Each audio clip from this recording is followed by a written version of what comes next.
Hello friends, कैसे हैं? क्या आपको भी ये फील होता है कि दांतों की अच्छे से आप सफाई रखते हैं, ब्रशिंग करते हैं, उसके बाद भी आपके दांतों में प्रॉब्लम हो रही है, गम्स में प्रॉब्लम हो रही है? बहुत कॉमन क्वेश्चन होता है ये पेशेंट आते हैं तो ये बोलते हैं कि हम अच्छे से सफाई रखते हैं, उसके बाद भी प्रॉब्लम क्यों हो रही है। रिसेंटली एक कमेंट भी एक व्यूअर ने किए हुए थे कि दांतों को हम अच्छे से साफ रखते हैं फिर भी गम्स में, मसूड़ों में स्वेलिंग आ रही है, क्यों? तो इसका कारण हम देखेंगे कि क्यों ये होता है, और सिर्फ 3 पॉइंट मैं आपको बताऊंगा, बहुत इजी, जो आपको ध्यान रहेंगे, आपको याद रखने हैं और अप्लाई करने हैं कि क्यों ऐसा हो सकता है क्लीनिंग कराने के बाद भी। चलिए शुरू करेंगे। चैनल में नए हैं या पहली बार विजिट करें तो सब्सक्राइब कर लें और बेल आइकन को क्लिक कर लेंगे नोटिफिकेशन के लिए। शुरू करते हैं। मैं हूँ डॉक्टर हरिशंकर सोनी और आप देख रहे हैं इजी डेंटिस्ट्री। चलिए समझते हैं, सिंपल इसको हम रखेंगे और जो 3 पॉइंट्स हैं मैं आपको बता दूंगा कि कैसे आपको केयर करनी है, काफ़ी अच्छे इससे आपके दांत रह सकते हैं। देखिए, हम दांतों को साफ़ रखते हैं, ब्रशिंग भी हम करते हैं, लेकिन सिर्फ दांत अगर हमारे सफ़ेद हैं तो ऐसा नहीं है कि वो हेल्दी हैं या उनमें मसूड़ों में कोई प्रॉब्लम नहीं हो सकती या नहीं होगी। देखिए, हमारे मुंह में ऐसी जगह होती है, हमारे जो ओरल कैविटी है, दांत हैं हमारे 32 टोटल दांत होते हैं, जनरली 28 होते हैं। तो इनमें ऐसी जगह होती है जहाँ पर हम क्लीन नहीं कर पाते। अब आप खुद सोच सकते हैं वो जगह कौन सी है, मैं आपको और क्लियर करके बताता हूँ। देखिए, जो हमारे इंटरडेंटल एरिया है, हमारे दांत जो हैं टाइट कांटेक्ट में रहते हैं, सब एक दूसरे से जुड़े हुए हैं, इनके बीच में एक कांटेक्ट है, टाइट कांटेक्ट है, जहाँ पर ब्रश नहीं जा पाता।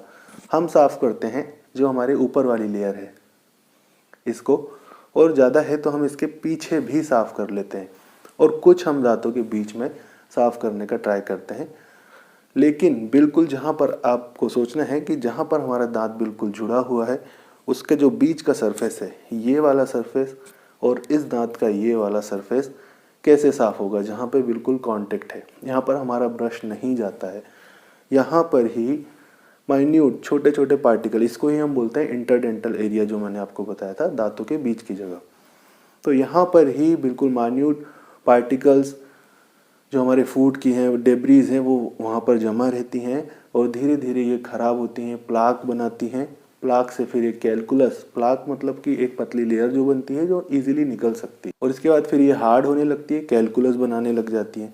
ऐसे ही जो गम लाइन हमारी होती है, जो हमारे गम्स हैं, ये आप देख रहे हैं,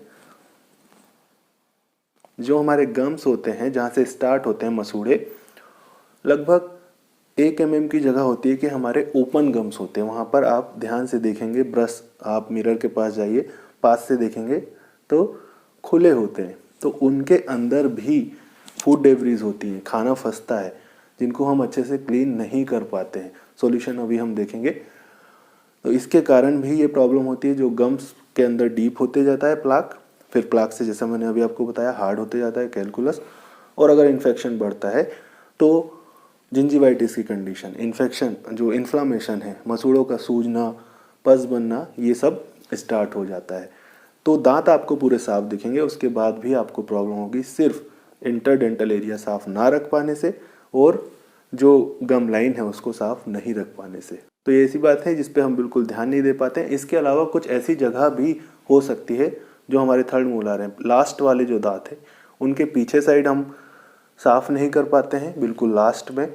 और अगर कुछ कैविटी है दांत में छोटी, जो हम देख नहीं सकते, मिरर में हम देखते हैं तो पूरा साफ दिखता है, लेकिन कुछ कैविटी है, गड्ढे हैं, जहाँ पर फूड डेब्रिस रह जाती हैं, उसके कारण भी दांतों को खराब करती हैं वो, और मसूड़ों में प्रॉब्लम होती है। चलिए सॉल्यूशन देख लेते हैं, इजी। देखिए, अगर ज़्यादा हम सॉल्यूशन समझते हैं तो कन्फ्यूज़न होता है, तो इसलिए मैंने आपको जो बोला था कि 3 पॉइंट्स आपको ध्यान में रखने हैं। फर्स्ट है गार्गल आफ्टर एवरी मील। जब भी आप कुछ भी खाएं, सिर्फ हम सुबह और शाम के खाने की बात नहीं कर रहे हैं, रात के खाने की नहीं, बीच में कुछ भी खाएं, आपको गार्गल करना है, कुल्ला करना है। जब भी आप कुल्ला करते हैं, पानी लीजिए और अपनी पूरी ओरल कैविटी में आपको तेजी से घुमाना है। तो ये दांतों के बीच से क्रॉस होता है पानी, और जो छोटे छोटे पार्टिकल्स हैं उनको निकालता है। जब भी खाना खाएं, ये आपको ध्यान से करना है 2 बार, एक बार कर लें और फिर दूसरी बार। साथ साथ में जब आप कुल्ला करेंगे, गार्गल करेंगे, तो गम्स की मसाज करनी है आपको। बहुत ज़्यादा टाइम नहीं जाता है, पूरे मसूड़ों में आप ऐसा मसाज कर लीजिए राउंड राउंड। बहुत जल्दी हो जाता है, बहुत ज़्यादा टाइम इसमें नहीं जाएगा। तो फर्स्ट है गार्गल और गम मसाज। सेकंड पॉइंट जो आपको ध्यान में रखना है, ब्रशिंग बिफोर स्लीपिंग। ध्यान से इसको आपको समझना है। सुबह तो आप करते ही होंगे डेफिनेटली, लेकिन रात को जो ब्रश करने के लिए बोला जाता है वो खाने के बाद नहीं करना है, सोने से पहले हमें करना है। इसमें थोड़ा सा समझना पड़ेगा हमको। ऐसा लगता है कि रात में हम कभी भी कर लें, नहीं, खाने के बाद जस्ट मत करिए। जब आप सोने जा रहे हैं कि बस अब आप सो जाएंगे, उसके पहले करिए। खाने के बाद भी हम फिर अगर ब्रश कर लेते हैं तो हो सकता है आप कुछ खा लें या कुछ पी लें, तो वो डेब्रिस रह जाती हैं। तो जस्ट सोने के पहले आपको ब्रश करना है। और जो थर्ड पॉइंट है और मोस्ट इम्पॉर्टेंट, फ्लॉसिंग आपको करनी है। फ्लॉसिंग क्या होती है, एक थ्रेड आता है जो हमारा जनरल थ्रेड होता है कपड़े सिलने का, वो नहीं, स्पेशल थ्रेड आता है, उसको हम बोलते हैं फ्लॉस, डेंटल फ्लॉस। धागे जैसा होता है, ये अलग अलग फॉर्म में आता है। एक यूनिफ्लॉस जिसको आप इजीली दांतों के बीच में डाल सकते हैं और निकाल सकते हैं, वो आप यूज़ कर सकते हैं। या लंबा थ्रेड आता है, उसको आप फिंगर में लपेटना है, आपको दांतों के बीच में लेके जाना है और नीचे लेके उसको साफ कर लेना है। सभी दांत में आपको एक बार करना है।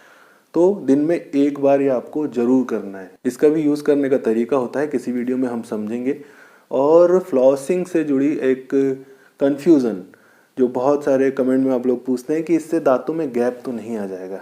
दांतों में गैप बिल्कुल नहीं आएगा। इसको डिज़ाइन ही ऐसा किया जाता है कि ये दांतों के बीच में साफ करता है, गैप नहीं करता है। ब्रश दांतों के बीच में नहीं जा सकता, फ्लॉस चला जाता है। या फिर वाटर फ्लॉसर भी आता है, एक डिवाइस है। अब चाहें तो आप ले सकते हैं, ज़रूरी नहीं है, लेकिन फ्लॉस हर कोई ले सकता है, अफोर्ड कर सकते हैं, ईजी है। फ्लॉसर एक मशीन होती है जो तेज़ी से पानी को स्प्रे करती है, ऐसा आप समझ सकते हैं। तो दांतों के बीच में स्प्रे करना होता है, तो दांतों के बीच की जो डेब्रीज है वो निकल जाती है। तो वाटर फ्लॉसर यूज़ कर सकते हैं, या फिर सिंपल जो थ्रेड वाला फ्लॉस मैं आपको बता रहा हूँ वो यूज़ करिए। तो ये 3 पॉइंट्स आपको याद रखने हैं, गार्गल, गम मसाज के साथ, सोने से पहले ब्रशिंग और दिन में एक बार फ्लॉसिंग। इससे आप देखेंगे कि काफ़ी सारी डेंटल प्रॉब्लम से आप बच सकते हैं और बहुत ज़्यादा इसमें टाइम नहीं जाता है। आप डेली रूटीन में इसको ला सकते हैं, रूटीनली इसको कर सकते हैं। और इसके बाद भी आपको स्केलिंग, ये पॉइंट आपको ध्यान में रखना है। मशीनों से दांतों की सफाई आपको करवानी है। जो प्लाक नहीं निकल पाता है, कैलकुलस नहीं निकल पाता है, साल में 2 बार कराने को कहा जाता है। लेकिन अगर आप इतना केयर रखते हैं तो ईयरली, साल में 1 बार आपको ज़रूर करानी चाहिए। साल में 2 बार कराने की आपको ज़रूरत नहीं पड़ेगी। जो दांतों के अंदर, मसूड़ों के अंदर हार्ड पार्टिकल, कैलकुलस बनने लगता है, प्लाक बनने लगता है, उसे हमें मशीन से निकलवाना पड़ता है। तो इतना करिए और आपके गम्स हेल्दी रहेंगे, टूथ हेल्दी रहेंगे। आगे और भी वीडियो में हम समझेंगे। होपफुली इस वीडियो से आपको हेल्प मिलेगी, हेल्पफुल आपके लिए रहा होगा। कुछ पूछना चाहते हैं तो कमेंट सेक्शन में लिख सकते हैं। वीडियोस अगर कुछ देखना चाहते हैं कमेंट सेक्शन में लिख सकते हैं। जल्दी मिलेंगे नेक्स्ट वीडियो में एक और नए टॉपिक के साथ। Thanks for watching.